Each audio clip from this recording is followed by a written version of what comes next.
Small drones, in particular FPV kamikazes, have become a key weapon in the war of attrition currently being waged in Ukraine. A NATO official recently told Foreign Policy magazine that FPVs caused more than two-thirds of Russia's tank losses in recent months, eclipsing artillery, guided missiles, and other weapons. Both sides are now turning out vast quantities of FPVs, but recently Russia's battlefield drone strikes have faltered while Ukraine's have surged as never before. The FPV drone, a small racing quadcopter converted into a kamikaze.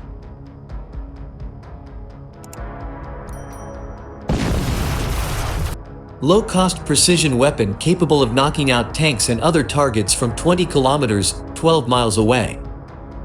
They have proven equally effective against artillery, infantry positions, and trucks.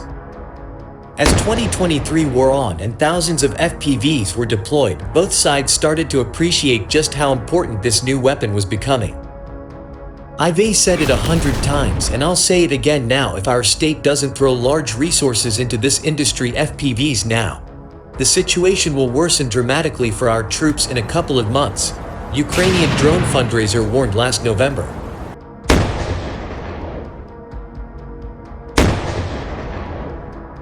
On the Russian side, in December, President Putin himself declared that there is a need to significantly increase the production and supply of high-precision munitions and drones.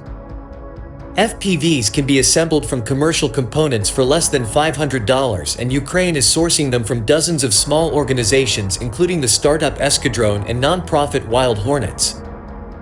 A government initiative even encourages people to assemble FPV drones at home in their spare time, with more than 10,000 participants now signed up. These diverse efforts seem to have paid off.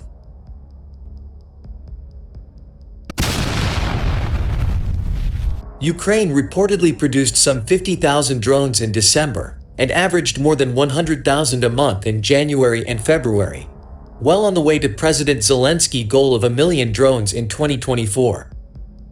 Russia does things differently. While many small operations produce FPV drones, including the Ghoul and the Joker, these are financed by donations without government assistance.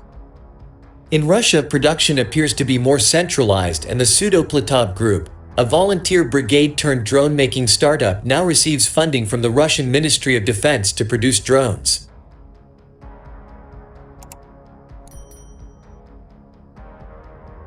In December, Pseudoplatov claimed to be making 1,000 FPVs per day, a claim which was supported by imagery of their production process.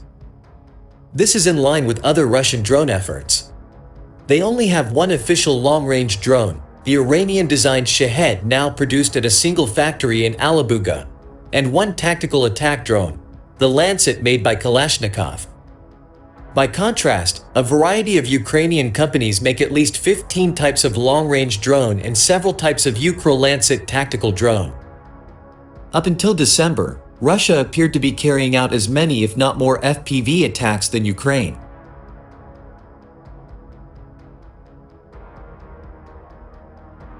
Russian and Ukrainian commentators and bloggers note often that the adversary has more drones and can better operate them, says Samuel Bendet, an expert Russian drones and advisor to both the CNA and CNAS.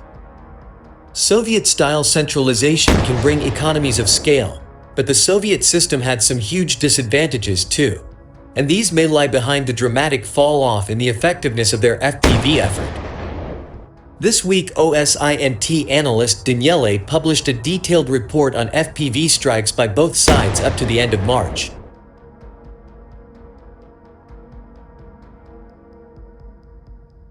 December 2023 marked a turning point for the usage of FPV drones in infantry operations.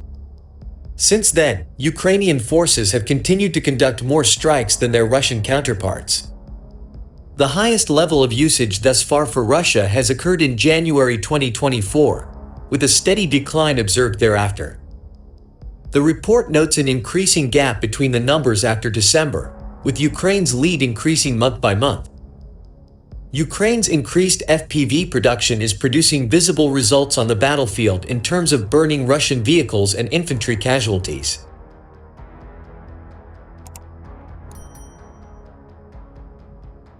Russia is not advancing at the same rate. Russian site Lost Armor, which logs FPV strikes against Ukrainian forces, notes 605 successful attacks in December, 887 in February, plummeting to just 227 in March. It has been argued that the reason why more Russian vehicles are destroyed is because they are on the offensive and present more targets. But FPVs are now so abundant that they target individual foot soldiers, and again Ukraine is far ahead. OSINT analyst Andrew Perpetua, whose personal mission is to log and record every single attack, notes in our stats.